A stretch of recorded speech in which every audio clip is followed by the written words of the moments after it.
the first offer you get on this airplane is going to be one of your best. Yeah. He goes, and don't ever forget that. Because he said usually the people that come to you right after the airplane hits the market have already been in the market. Yeah. They know what's out there, and they're looking for opportunities. Okay, interesting. Yeah. Being on the market, being like a stinky fish, it just doesn't bring value in the long term. So they wind up selling out of desperation instead of catching the market at the right time. Welcome to Own the Jet by Aspen Aero Group, where we share perspectives from some of the leading voices in private jet ownership and business aviation. I'm your host, Derek Savage, along with my co-host, Jason Spoor, president of Aspen Aero Group. Our guest today is Phil Jordan, a seasoned executive in business aviation and chairman of the Global Aircraft Dealers Association, an organization that plays a key role in setting standards for aircraft brokerage across the industry. Join us as we dive deep into the mechanics, mindset, and moments that define jet ownership. And together, we'll learn what it takes to own the jet. Phil Jordan from GLADA, welcome to Own the Jet. Thank you for joining us. Thank you. Appreciate the opportunity. Yeah, so can you tell me a little bit about what GLADA is? So I know that there's a lot of different interpretations of associations like this. You bet. So the Global Aircraft Dealers Association is what GLADA stands for. It's an association that came together to bring some value, kind of add value to the overall industry. It's a group of 150 members now. Started in 2019 by Billy Meyer, Texas Aero, Guy Adams of Global Jet, Gary Anzalone, and who was the last one? Mike Zabkar at US Jet. Okay. So those guys came together because they wanted to feel like there was something that needed to offer some value, some representation in industry, bring some characteristics to the industry of some consistency with contracts, and training opportunities to train people when they're in the industry. A lot of people, there is no place to go to learn how to be an airplane salesman. It's just, there's not, even at the Embry-Riddle colleges and things like that, there are no opportunities for you to just say, I want to take a course in aircraft sales. Right. Yeah. So that was something that they offered, and it's a good online course. It's been put together by all of the board members, and a bunch of the members have gotten together to share their expertise. So we have committees for the training, we have committees for contracts, we have committees for membership, for marketing, to add value to the organization like that. So it's been good. We want it to grow as big as it possibly can, because the larger the organization, the more value it's going to bring to owners overall, as far as the representation and the consistency industry, and that's what is lacking, as you guys know. Right. And one thing you said a minute ago was that, there's no training for being an aircraft salesperson, which, definitely true. But the other thing is there's no regulation either. Yes. And that, yes. So you mean to tell me if I wanted to just go sell a plane, I could? You could. Yeah. Mm-hmm. That's interesting. Right. Yeah. This afternoon, let's go do that. Yeah. Let's see what we can make happen. Yeah. Right. It is unusual. There's very few things in life you can do that you don't have to be trained in, or have a license. Right. And all of a sudden now you can go out and do a $50 million Gulfstream tomorrow with no. I couldn't give Jason a haircut without a license. Exactly. Exactly. And I got nothing like that for selling a jet. Right. And aviation, I mean, you got to have a license to do just about everything except sell airplanes. Yeah. Okay. So it's an interesting industry. There's been talk about regulating it over the years. And I think the reason these associations started was try to jump in front of that in case it ever came about, to how could it be regulated and how could the associations be a part of that regulation. I think it was the yacht brokers that started, they heard about the regulation coming, so they jumped in front of it, did licensing, did that kind of structure to provide We're regulating ourselves. Yes, exactly. Right. Well, don't step in here, government man. Right. Realtors were very much that the Realtor Association came in to try to be involved in the oversight of it. Yeah. NBAA even has some certain things that they've offered. Yeah. But it's just never filtered down to the aircraft sales side of it. So how did this? You talked about the organization. Mm-hmm. Give me a little bit about your background, where you came from, how you came to be in this position that you're in. Sure. So I started out as a pilot. Okay. It didn't take very long before I realized I really didn't like flying.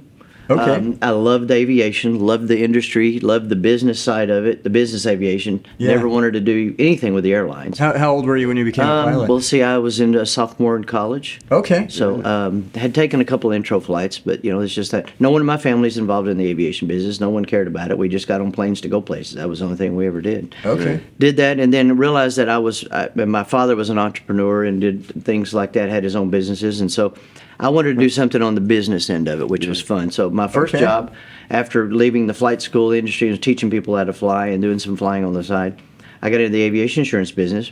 Yeah, okay. Did that for 4 years, and 5 years after I did that, I decided one of my clients that I had the insurance on, which ironically enough we mentioned him before, was Guy Adams.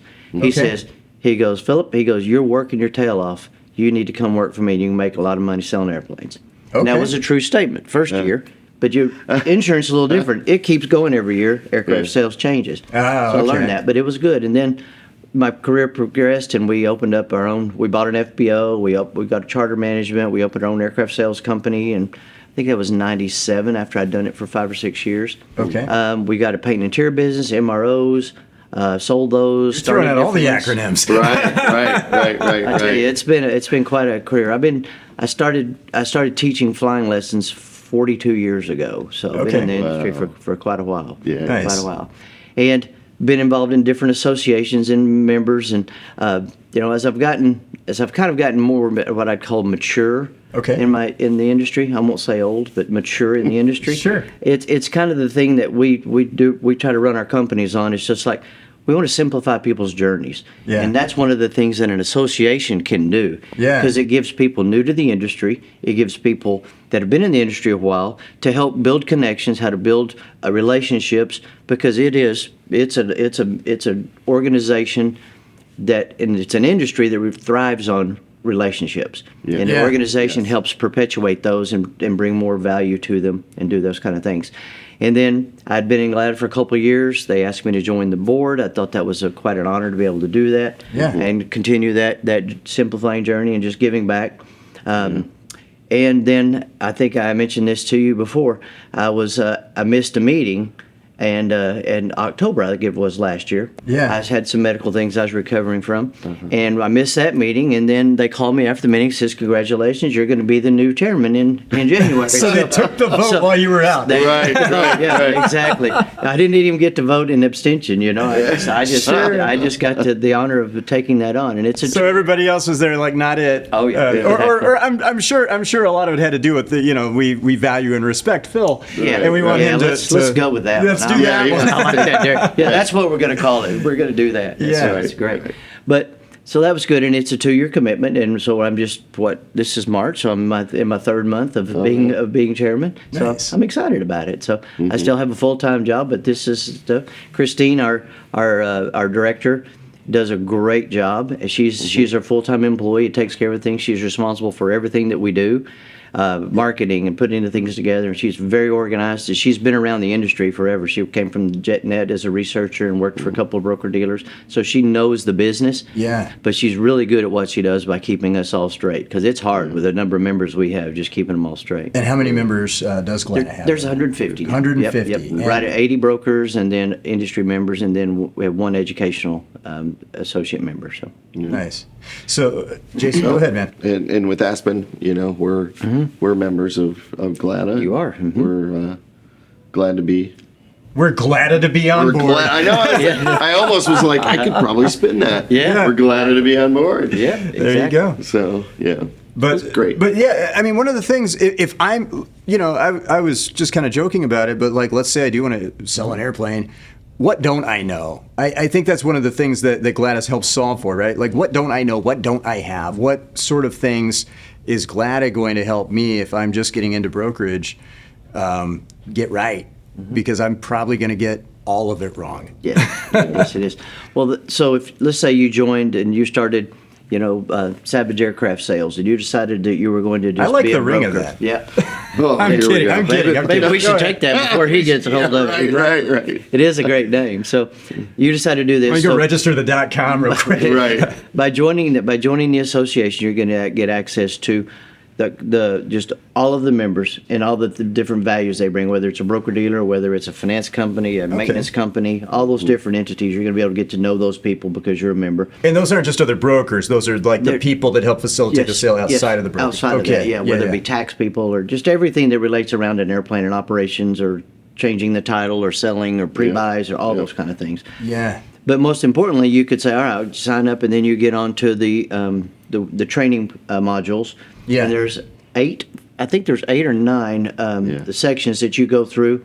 And it's still evolving. There's still some other things coming, but there's a lot of great things in there. Go through the training. So that once you get done with the training, you get your little certificate, which shows you've kind of competed. Okay. And new members who don't have experience must complete that in the first year of their membership, so we know that they have at least the basic knowledge that we were there to offer to, so you can get through it. Give me an idea of like how that training takes place. Is this? It's an online training. Okay. Just a bit of there's the curriculum, and then there's just quizzes after each one. It's done on a video basis, so it's a great little organization. Nice.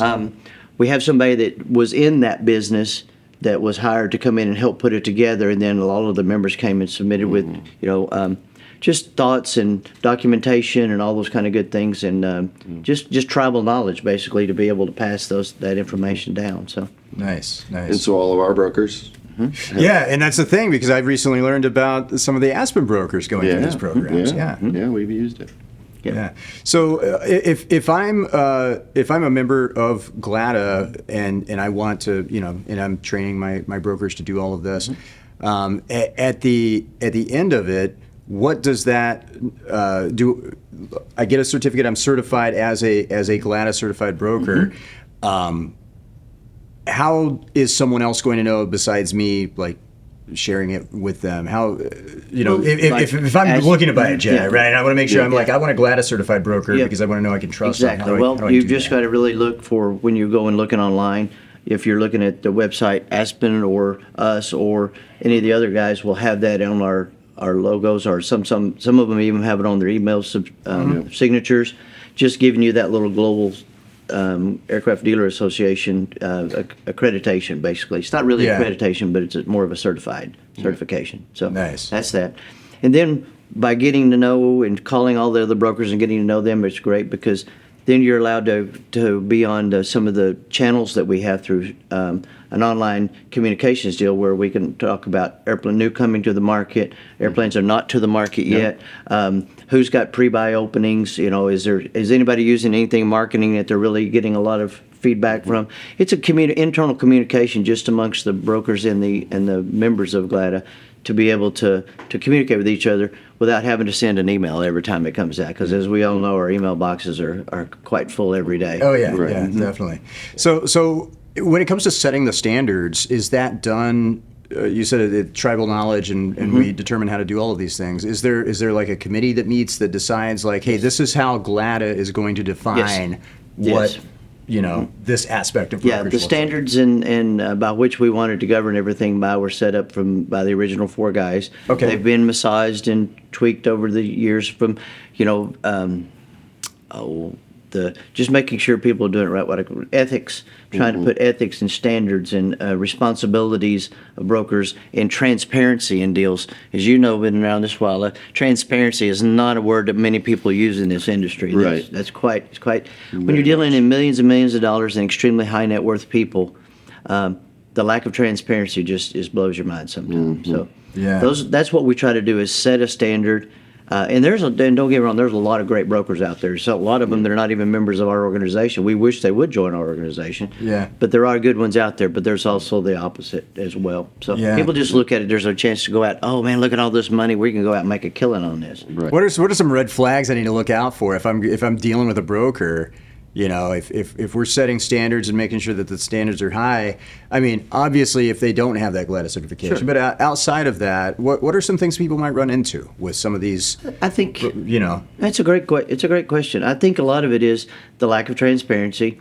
Somebody sends you a spec sheet, it doesn't have a RIN number registration on it, it doesn't have a serial number, so you're thinking, well, I recognize that airplane. It's the one sitting right outside. How come they're not? So obviously they may not have control of that airplane. It might be me trying to sell you his house, but I don't represent him. Oh, But you give me an offer, and I go say, hey, Hey, I got somebody who wants to buy your house. I'll buy it from you for $650. So that's and not. you just offered me $750. So that's why I'm going to go in there and try to make some money in between it. That's Right. a critical sign of that. There's just lack of transparency, lack of communications, just not telling everybody the truth. Right. What's the difference between, and I don't know if you guys get into this, but the things that are, I guess, on market and off market, and that sometimes that's kind of a consideration, right? When people don't want the whole world to know that a jet is for sale. How is that something that GLADA is concerned with at all, or is that something that? No, I think it's something we work for. Okay. Because the sooner you know about something that's going to be for sale, the better off you are. Yeah. Okay? Yeah. And as I always tell my guys as we're training them, and I've talked to people, I said, once you find something off market, you're going to get, especially if you're looking for that particular, for one of the clients that we represent, it's a great opportunity to move in.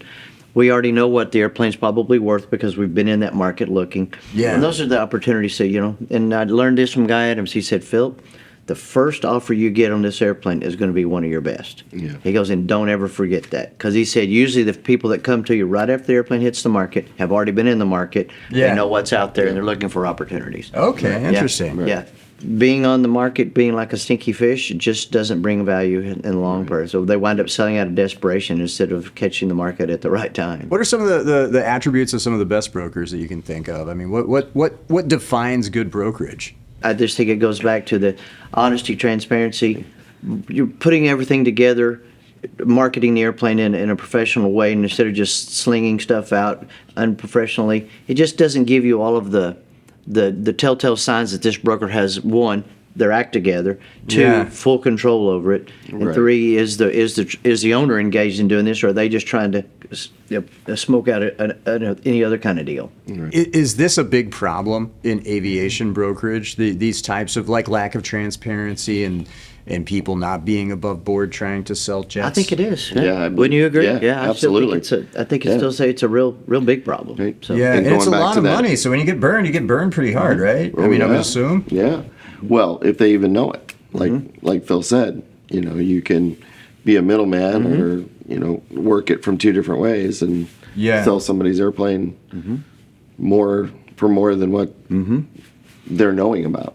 Yeah, I mean, there's even been pyramid schemes around these things, trying to put the things together, deposits to tie things up and get flipping deposits. It's a tough business, and it's all about the money. It's 100% about the money. Is it required that a broker work with other partners in other industries? Because I know one thing that we talk about, and Jason, you talk about this a lot, is it's not just you. It's all of the people that you can bring into a deal that you are friends with, that you Right. know and trust. Yeah.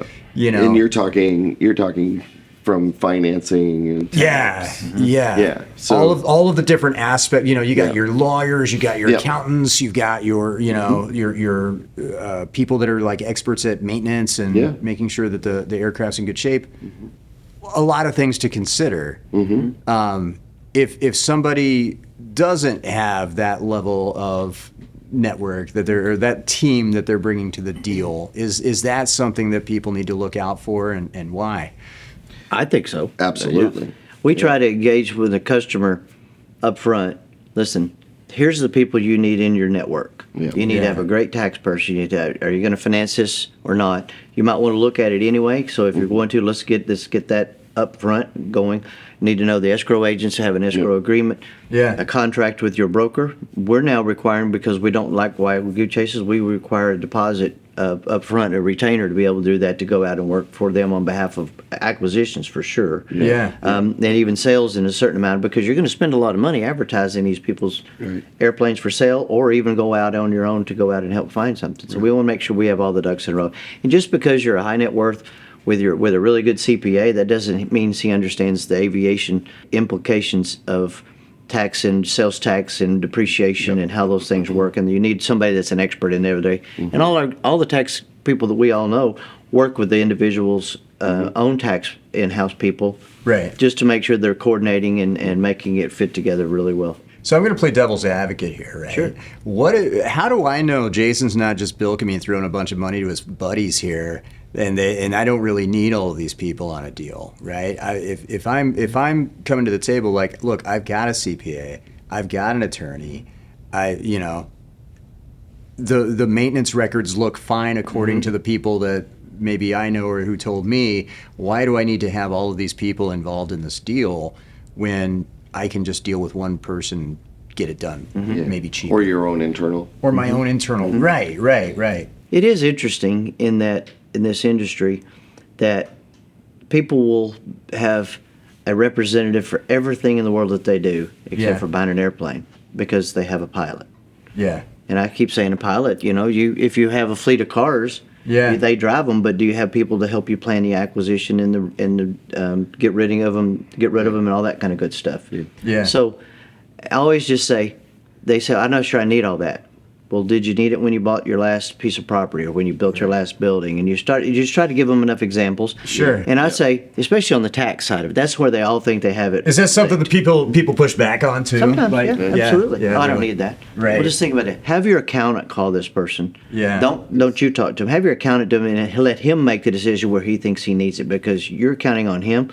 Make sure he feels that way. Right. Yeah. And in the maintenance and overall review, there's been enough people been burned out there, but sometimes you got to learn an expensive lesson. Yeah, I guess that would be an expensive lesson. It would. And sometimes they need to learn it. Yeah. And going back, to what Phil said, I mean, looking at it, you've got the tax people are going to be specialized in aviation.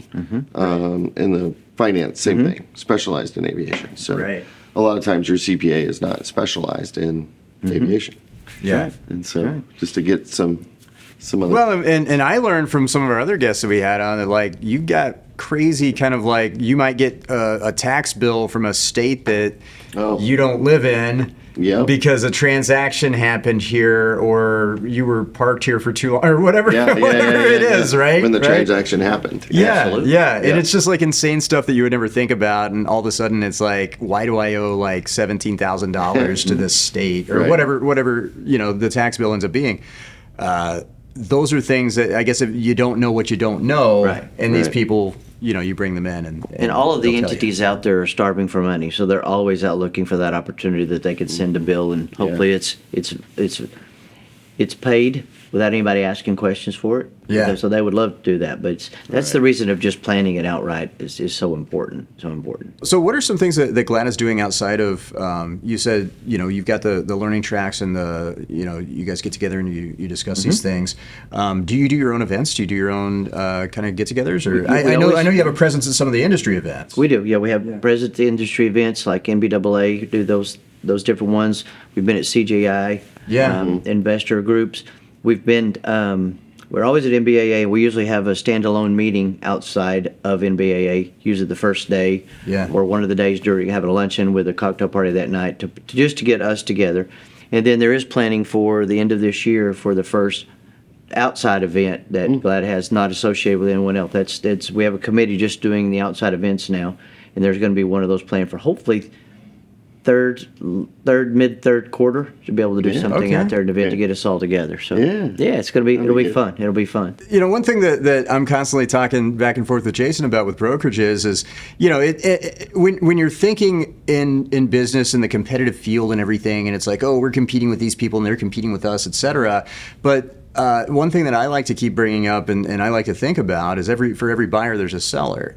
So how important is it for brokerages and aircraft brokers to have these connections with each other and to have a place where they can meet other brokers and interact with other brokers, because somebody might be selling something and you might have something for sale, right? Or vice versa. It's critical to the business. I mean, over 80% of the things, there's at least a broker on both sides involved.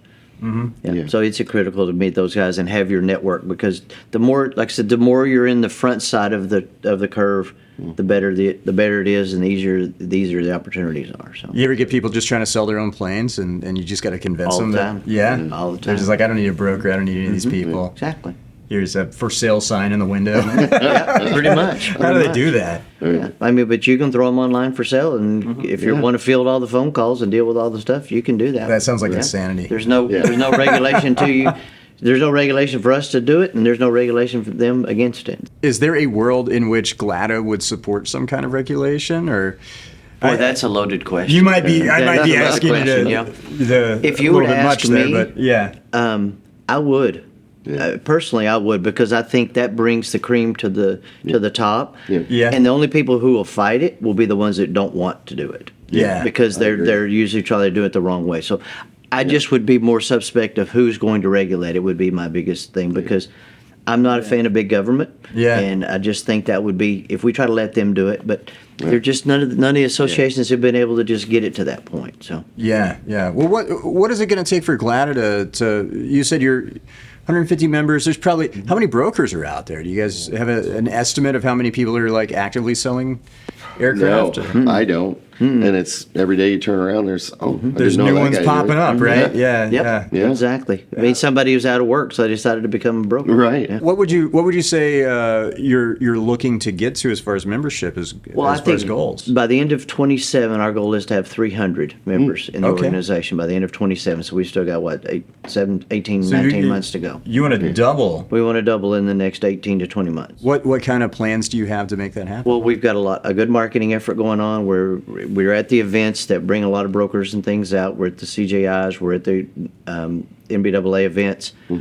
Consistently doing out things like this. Yeah. Showing You're up here. here. Exactly. Yeah, We're yeah, here yeah. to try to promote this organization. We're owning the jet, man. Right. Exactly. And we That's need right. a broker to do it. Exactly. That's and it. We want to put a GLADA logo on everybody, you know. Yeah. So Yeah. it's a good opportunity, and the industry needs it, because there's a lot of the associations that just don't want a bunch of members. We want to be able to do it, because you really need to get the whole industry behind being good and regulating ourselves, which would be good. And if we can regulate ourselves, then we'll probably be able to do it well, until something's forced on us from something because of Well, someone did it that's the wrong. fear, Right. right? If Right. you don't figure it out, Then they have Mr. to- Government yeah. Man's going to Yeah, come yeah, in yeah, and yeah. figure it out for you. 100%, Yeah. 100%. So, yeah, and I don't Exactly think people want it to be put on them in that way. They want to figure it out for themselves. So what's it going to take? You think more membership in GLADA and more of GLADA? I mean, if GLADA's leading the charge here, right? What does a good self-regulated industry look like?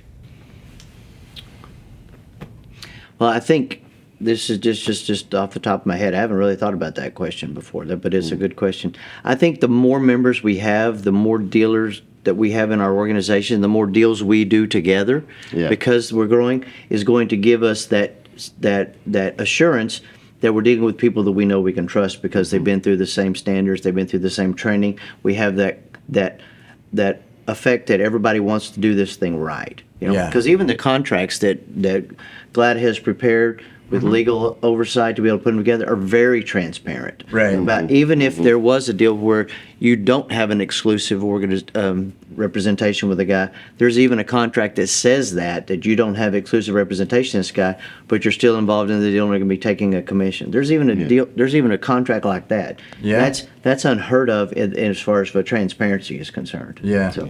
Well, what about people that you know, here I am playing devil's advocate again. What if I join GLADA, right?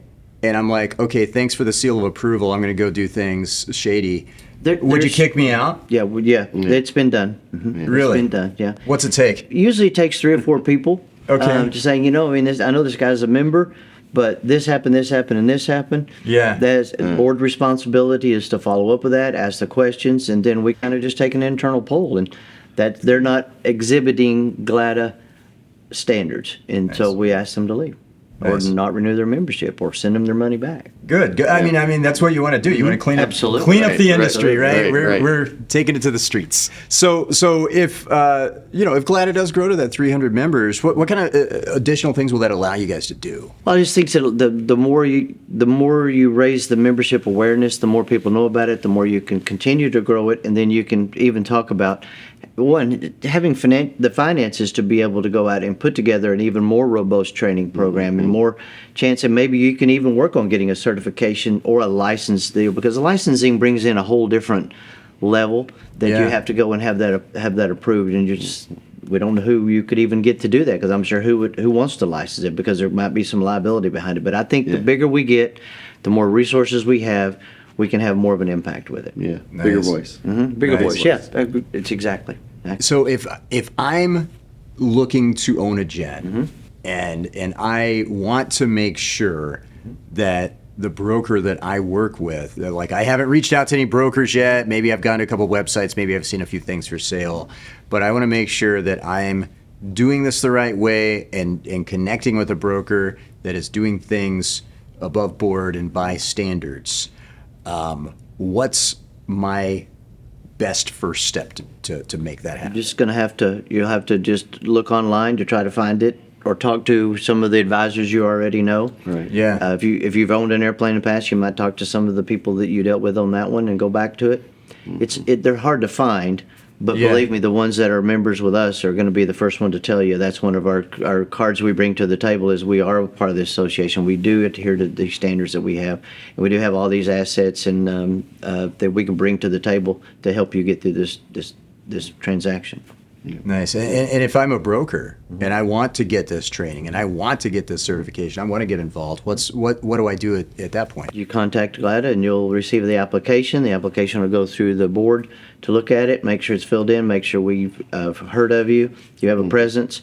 If we haven't, we want to know what your plan is, and if you worked with any other transaction people, brokers in our organization, so they could say, yes, I've done deals with Derek, and yes, he's a great guy, and Or stay away from that, yeah, exactly. Like this guy, nah. And so Yeah, big we're jerk. pretty open, because we want to make sure that, if you don't have a lot of experience, that's where we can be the most value to those people. But we want to make sure that you have the opportunity to learn it, do it right.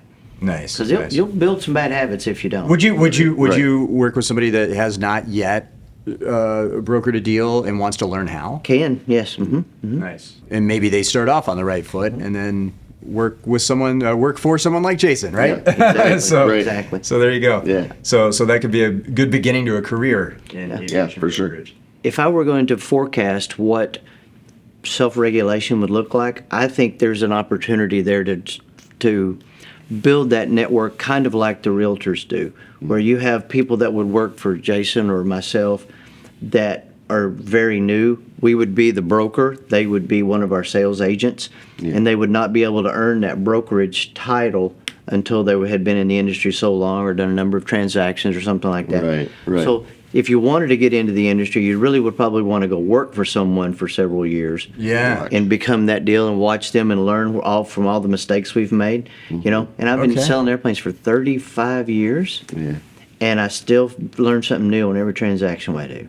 Nice. I shouldn't, but it still catches you. It still catches you. You go, I can't believe I didn't think about that. It's good. It's good to always be open Yeah. to learn too. And the ones that you think are going to be the easiest ones, that will usually bite you right in the butt. Yeah. That's how it goes. How many airplanes do you think you sold, or do you know the exact? No, but I think it's right around 350, 360. Wow. Yeah. Yeah. Just me, and I mean, I've been involved in a lot of other things for all the Yeah. people that worked for us over the years.